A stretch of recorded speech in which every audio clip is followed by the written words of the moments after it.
Jude. Hey everyone, I'm Molly and welcome back to this week's Flyby. As we get started, I'm going to share with you guys a devotion. For today's devotion, we are going to talk about selflessness with Romans 15:12.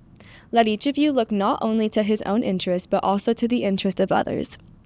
A lot of the time, we can get caught up in the moment or caught in the busyness of school and forget to think about those around us. During this week, I want you to think about a question.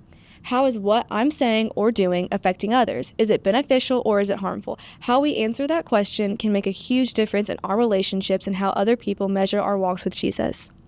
Now that we have shared these thoughts from Scripture, let's turn our attention to high school highlights with Alexandria and what we can look forward to over this next week. What's up, Seahawks? Next week is an odd-even schedule. On Monday, JV football plays at Boyd at 6. Tuesday, cross country is at Victor Ashe Park.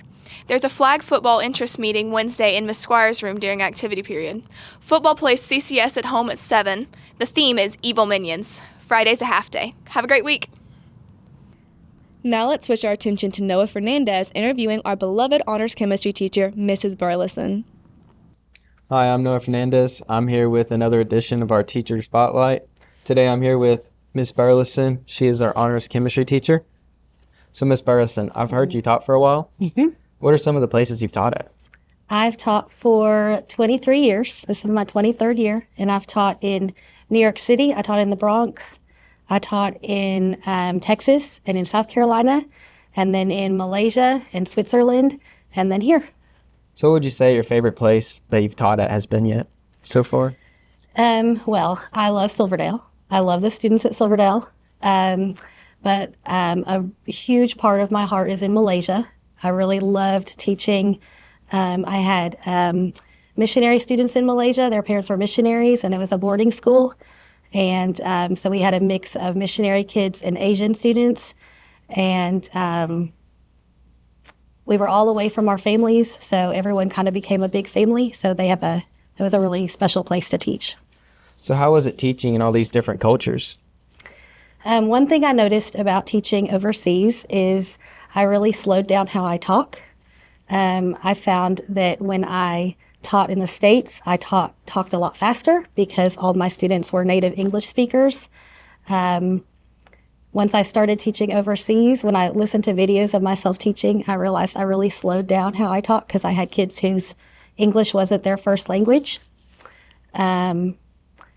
I've really loved keeping up with the kids that I taught over all these different places because I've gotten to see where they've headed with their lives, and that's been a good thing. So is chemistry the only lesson that you've taught? I teach all sciences. So here I teach honors biology and honors chemistry and AP biology and environmental science. I've taught chemistry, I've taught biology, I've taught anatomy, I've taught physics. That wasn't my favorite to teach, but I've taught it. And I even taught theater for a little while. So what was your favorite subject out of them all? It's a toss-up between biology and chemistry. They both interweave and show how God created the world and our bodies and everything around us. And I just love teaching that. That's some great answers you've given us today. Thanks for joining us in the Teacher Spotlight. We'll see you next week. We're all so grateful for all of our teachers and everything that they do for us. Now, if you're wondering what's for lunch this week, let's be sure to listen to Lily Shaw as she gives us this week's menu. I'm Lily, and this will be our lunch menu for the week. Monday, we'll be having grilled ranch chicken. Tuesday, barbecue pulled pork sandwiches will be served. Wednesday, meatballs will be provided. Thursday, popcorn chicken will be offered to us. And Friday, we will not have lunch due to the half day. Make sure to take time out of your day to thank our SAGE workers. And the menu is always subject to change based on availability. See you next week. Thank you so much, Lily. Well, that's all we have for you this week, so I'll see you next time on The Flyby.